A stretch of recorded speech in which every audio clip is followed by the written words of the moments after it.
Richard Pearson. Thank you.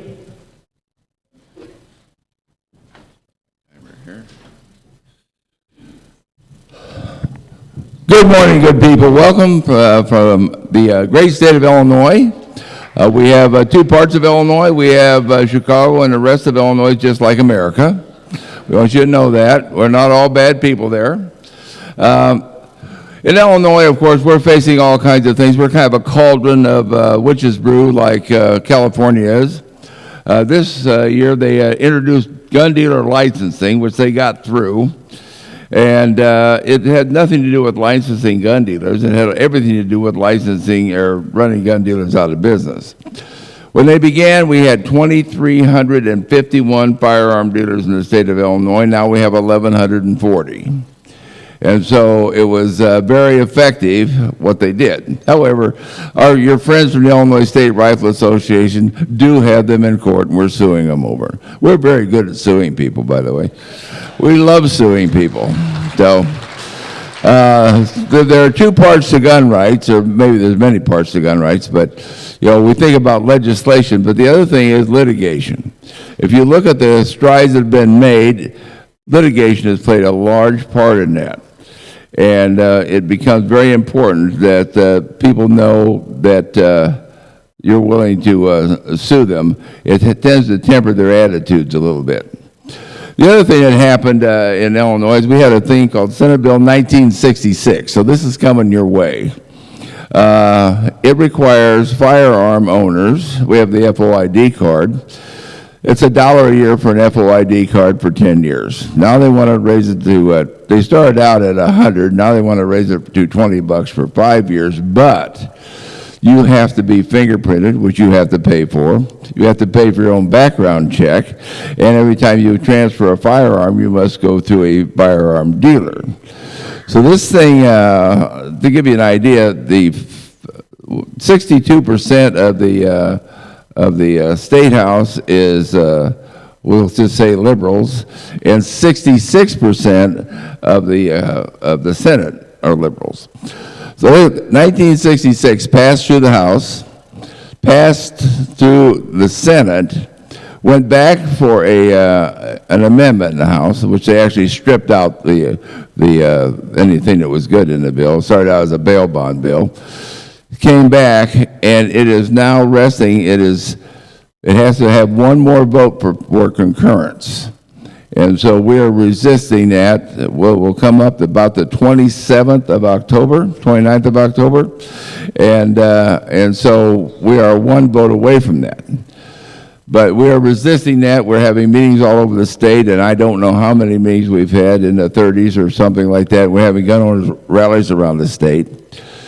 And these people in Springfield are hearing these gun owners. A friend of mine, Bill Potts, has a great example. If you're out down there and you're having a picnic someday, and a bee comes around and tries to get in your potato salad, you just swat the bee away. But nobody wants to go swat the hive. And so that's what gun owners have to do. We have to be the hive collectively. If they swat us, we have to be the bees. And if you look at a bear will go after the honey, but he still don't like the bees either. If he might get the honey, but he's gonna get punished. So you have to do that. There's one other thing I want to ask you. How much time I got here? How many of you people know your state legislators? Hold up your hand. Okay. How many of your state legislators know you? Okay, that's good. But they need to know you. They need to not know you when there's a bill up. They need to know you in their office when there's not a bill up. They need to have a relationship with you, and you need to have a relationship with them.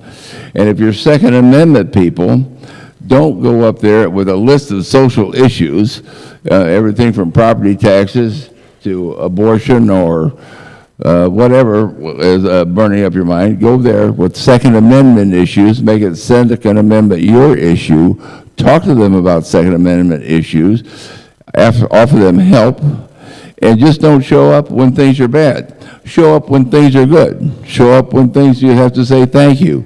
So having a spaghetti dinner. Okay, show up at the spaghetti dinner. Hey, I'm Ralph, I'm here.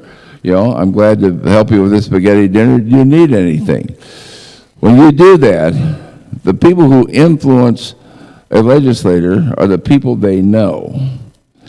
When you call in to a legislator, you know, you say, my name is Richard Pearson, I got these 47 grievances. You know what happens to the person answering that phone? Their ears turn off. You know, they're shut down. It's done. You know, you can say, I oppose Bill 1234.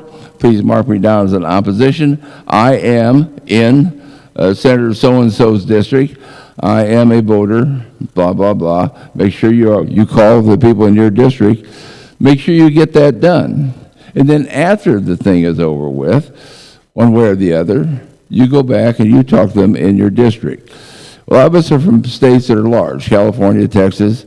Illinois doesn't look large, but it's 400 miles from one end to the other. And so, you know, you can't go everywhere. You can't be at the state capitol every day. But you can get to your legislator's office or their sub-office or whatever they have going there.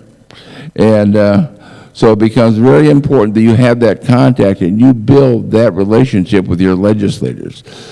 We organize meetings with all of our legislators, and we got 118 of them in Illinois in the House and 59 in the Senate, so it's a big job.